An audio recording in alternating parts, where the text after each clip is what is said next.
bienvenue sur Mobility TV, toujours évidemment depuis le mondial de l'auto de Paris 2024. Nous sommes avec des nouveaux venus, évidemment, il y en a beaucoup sur cette édition.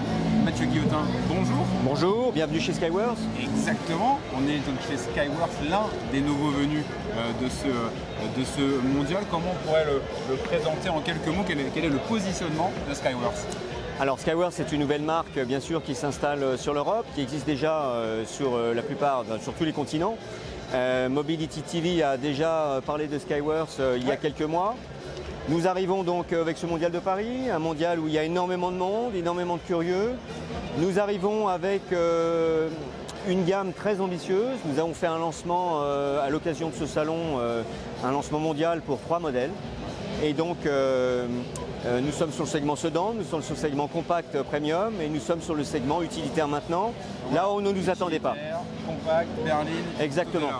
Notre stratégie, c'est d'être là où on ne nous attend pas. Et donc on va aller sur les marchés où il y a le plus de volume à faire et là où je dirais la clientèle sera le plus apte et à même d'acheter nos véhicules. Et comment justement on arrive à faire la différence, se faire connaître sur un nouveau marché? Ça passe par quoi? Par le design, forcément dans un premier temps, parce qu'on va voir à bord, si on parle des deux véhicules avant de parler de l'utilitaire par exemple, comment on se différencie? Alors on essaie déjà de ne pas ressembler aux voisins. Ouais.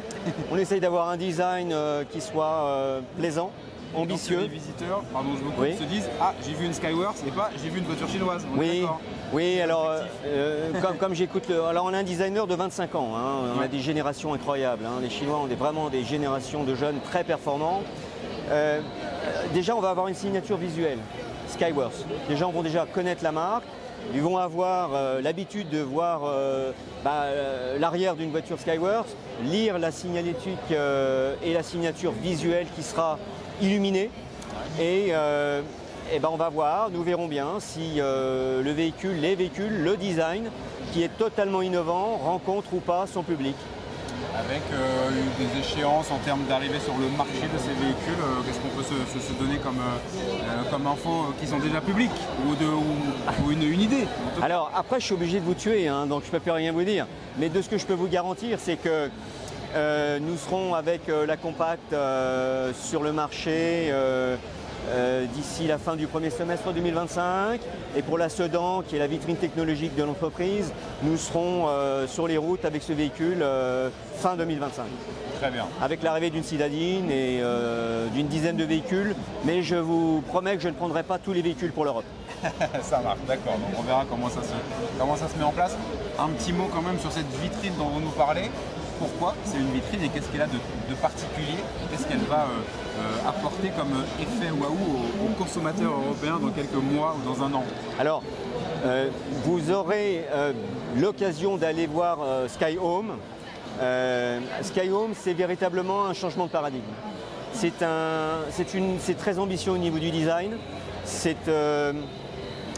La plupart des gens qui voient ce véhicule, que ce soit des professionnels, et je l'ai déjà dit sur votre chaîne, mais là au niveau du public, pour la première fois, nous avons la confirmation. Les gens n'imaginent même pas que ces voitures pourraient être un jour, tellement c'est fabuleux, dans la rue. Et donc, c'est le tableau de bord, c'est les écrans, c'est la connectivité. C'est les portes qui s'ouvrent en papillon, c'est le design intérieur, ce sont les couleurs, c'est l'intelligence artificielle, c'est le fameux écran à l'arrière. Comment on la retrouve, l'intelligence artificielle par exemple? Alors on va la retrouver, c'est qu'en Chine, tous les véhicules sont manifestement, déjà depuis longtemps, marche à la voie.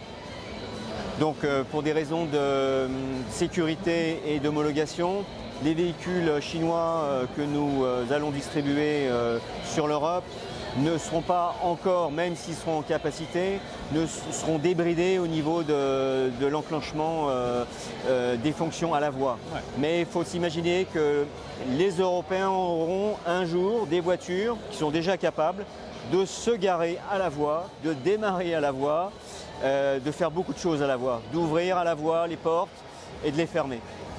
Ça donne un bon avant-goût de ce que l'on va découvrir. Merci beaucoup Mathieu. Merci beaucoup, merci Aurélien. Accueilli sur merci le à vous de Skyworth et à bientôt sur Mobility TV. À bientôt, bienvenue chez Skyworth. Merci beaucoup. À bientôt.